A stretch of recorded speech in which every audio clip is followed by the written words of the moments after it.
मी मज्जाचा रितेश देशमुख आहे सध्या. माझी एक्साइटमेंट हीच आहे की आता कंटेस्टन्स कोण कोण असणार आहेत. आमचा एक ग्रुप आहे, तुम्हाला मी आतल्या गोष्टी कधी सांगतो. खरंच फार सूरजचा अभिमान पण आहे ज्या प्रकारे सूरज शो खेळले. सोशल मीडियावरती बरेचसे लोक लाईव्ह रिव्ह्यूज देतात, त्यांचं काय मत आहे ते पण आम्ही जाणून घेतो. या घरात रूल्स नसले तर WWF होईल ते.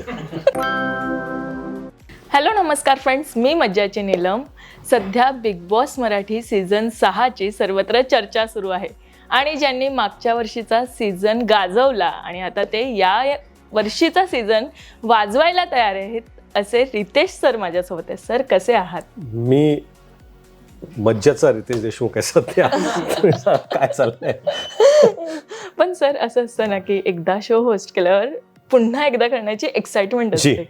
मला सांगा आत्ता काय एक्साइटमेंट आहे की नर्वसनेस? नाही, नर्वसनेस नाही, मी प्रचंड एक्सायटेड आहे. कारण काय, त्या सगळ्या जुन्या आठवणी आल्या. काय काय मजा गेल्या वेळेस आली होती. अप्स अँड डाऊन्स शोमधले होते. शो संपूर्ण आता नवीन सीझन लवकरच प्रेक्षकांपुढे येणार आहे. माझी एक्साइटमेंट हीच आहे की आता कंटेस्टन्स कोण कोण असणार आहेत. कारण काय, कंटेस्टन्सशिवाय शो होऊ शकत नाही. आणि मी यांना बऱ्याच वेळा विचारलं की कोण आहे. मला फक्त एवढंच सांगितलं त्यांनी की धमाकेदार कंटेस्टन्स आहेत. म्हणजे यंदा धमाका होणार. आता धमाका झाला पाहिजे, पण अजून माझ्याकडे त्यांची नाव आली नाहीत अजूनपर्यंत.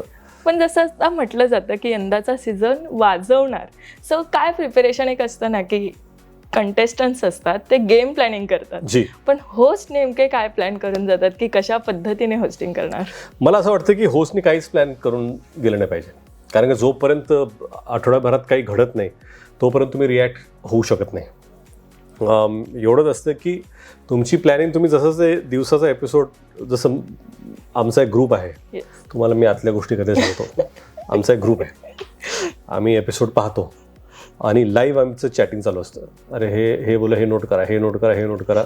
मग आम्ही की आठवड्याभरात हे झालं, मग दुसऱ्या दिवशी काय झालं, मग ते आम्ही सगळे नोट्स शेअर करतो एकमेकांशी.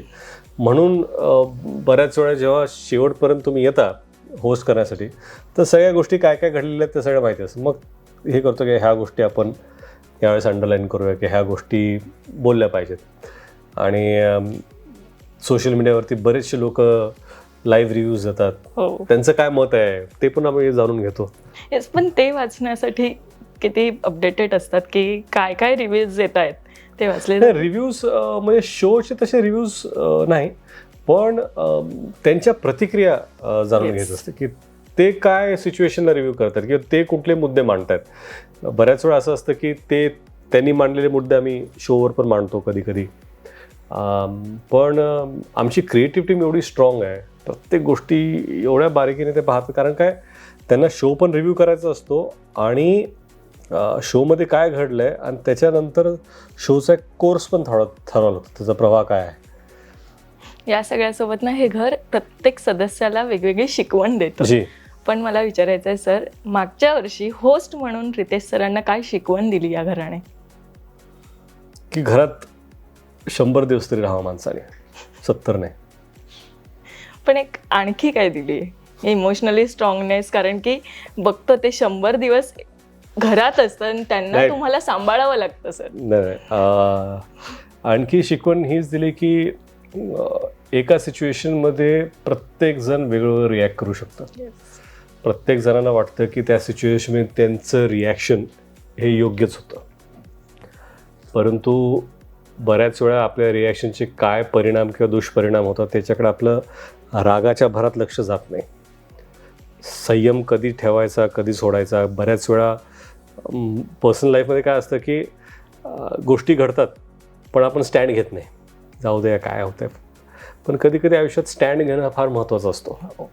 आणि तुम्ही स्टँड घेताना स्वतःसाठी तर घेताच, परंतु अशी व्यक्ती जी स्वतःसाठी स्टँड घेऊ शकत नाही, त्याच्या पाठीमागे जाऊन उभं राहणं त्याला जास्त महत्त्व आहे. हे पण हा शो शिकवतो तुम्हाला. येस, आणि हेच आम्ही मागच्या वर्षी पाहिलं आणि सूरज चव्हाणसोबत तेच झालं. पण सूरज हा शो जिंकला आणि त्याचं आयुष्य बदललं, घर झालं, हे बघताना किती छान वाटतं. नाही, मला खरंच फार सूरजचा अभिमान पण आहे. आणि ज्या प्रकारे सूरज शो खेळले, त्यानंतर ते शोच्या आधीसुद्धा पॉप्युलर होतेच, परंतु त्यांची प्रसिद्धी महाराष्ट्राच्या घराघरात पोचली. त्यांच्याबद्दल एक आपुलकी, एक प्रेम मराठी घरात निर्माण झालं. त्यानंतर शोनंतर बिग बॉसनी जी संधी सूरजला दिली त्यामुळे त्यांचं घर झालं. नंतर आज त्यांचं गेल्या महिन्यात काही दिवसांपूर्वी लग्न पण झालं. सूरजना माझ्याकडून शुभेच्छा. आणि त्यांनी असंच अजून मोठं व्हावं, काम करावं, नाव अगदीच. कमवावं. या घरात एक रूल जर मी विचारलं रितेश सरांना बनवायचा असेल तर तो रूल कोणता असणार आहे? कारण की हे घर बघितलं की खूप रूल्समध्ये बांधलेलं घर आहे हे.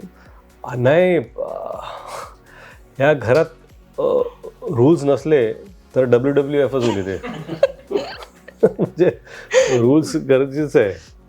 नाहीतर काय की एक पहिले 7-8 दिवस आपण एक आपला जो एक सभ्यतेचा मुखवटा असतो तो आपण ठेवून वागू शकतो. पण त्याच्यानंतर कधी कधी राग येणं, काय सिच्युएशन्स असे असतात की तुम्हाला कधी कधी अग्रेसिव्ह व्हावं लागतं. कधी कधी तुम्हाला वाटतं मला नाही पडायचं, मी दूरच बरं आहे, मी शांत कोपऱ्यात बरं आहे, मला ह्याच्यात नाही पडायचं. प्रत्येक पर्सनॅलिटी वेगवेगळे असतात. परंतु रूल्स असणं फार गरजेचं आहे. की कोणावर तुम्ही हात उचलू नये, शिवीगाळ करू नये, कुणाच्या कारकिर्दीवरती किंवा परिवारावरती तुम्ही काही विशेष टिप्पणी करू नये. या सभ्यतेचे जे रूल्स आहेत ते टी व्हीवरती लहान मुलं पण पाहतात, तर ते रूल्स गरजेचे आहेत. येस, पण प्रोमो धमाकेदार आलाय. मला रणखेचं जेव्हा प्रोमो शूट होत होता आणि जेव्हा पहिल्यांदा त्याच्या आधी कळालं की पुन्हा एकदा आपण होस्ट करतोय आणि तो कॉल येतो ना, तेव्हा काय प्रतिक्रिया होता आणि तुमच्या मनात काय सुरू होतं सगळं? नाही, हा शो खरंच माझा आवडता फॉर्मॅट आहेच. आणि काय कॉलेज रियुनियन असतं ना, की सगळे ज्या लोकांवर आपण तुम्ही काम करते परत एकत्र येणार, परत ती मजा. आणि हे फक्त एवढंच आहे की हे reunion it's like reunion with Maharashtra, की मराठी घरांचं रियुनियन ज्याला आपण म्हणू शकतो. ते सगळ्याचे धागे जोडलेले असतात. प्रत्येक घरात माझा फेवरेट हा, माझा फेवरेट तो. आणि ते रियुनियन असल्यामुळे मला मजा येते. आणि आम्ही सगळे एक्सायटेड असतो की कधी हा शो येणार आहे. आणि मला हेच विचारायचं की तुम्ही जितके एक्सायटेड असतात तितके जिनेलिया मॅम देखील एक्सायटेड होतात का जेव्हा सीझन 2 आला? होय, त्या प्रचंड एक्सायटेड आहेत. कारण आम्ही एक रिच्युअल आहे आमचं, की आमचं आता पूर्वी 9-9:30 वाजता मी पाहायचो, आता 8 वाजता, तर 1 तास आधी पण बरं आहे ते, की ॲटलिस्ट लवकर शो पाहून लवकर झोपता येईल. तर टायमिंग मला फार माझ्या सोयीची आहे, 8ची. तर जिनिल्याने आम्ही खरंच आमचं रिच्युअल आहे की बाबा जेवण झालं की बिग बॉस पाहायचा, झोपायचं. यंदाचा सीझन नशिबाचं दार उघडणार आहे. सो मला तुम्हाला एक शेवटचा प्रश्न विचारायचा आहे. आनंदाचं नशिबाचं दार हे कधी उघडलं गेलंय? ज्या दिवशी मी दार उघडायचं म्हणजे एक नवीन वेग तुमच्या आयुष्याला मिळणे, चेंजिंग पॉईंट, टर्निंग पॉईंट ज्याला आपण म्हणू शकतो. तर माझ्या आयुष्यात ते घडलं 2001 साली, जेव्हा मला एक चित्रपटात काम करायची संधी मिळाली. आणि ते दार उघडून त्या दिशेने जायचं का नाही हा विचार मी बराच वेळा केला. पण एकदा जेव्हा मी दार उघडलं तर परत वळून त्या दाराकडे नाही पाहिलं. येस, आणि एक दार जे कायम बंदच राहावं असं वाटतं, ते दार कोणतं असेल? एक दार जे कायम बंदच राहावं. मला वाटतं की आयुष्यात ज्या दारातून नेगेटिव्हिटी येत असेल ते बंदच राहिलेलं बरं. येस, सो मला असं वाटतं असंच सगळं काही आता बिग बॉसच्या घरात देखील घडणार आहे.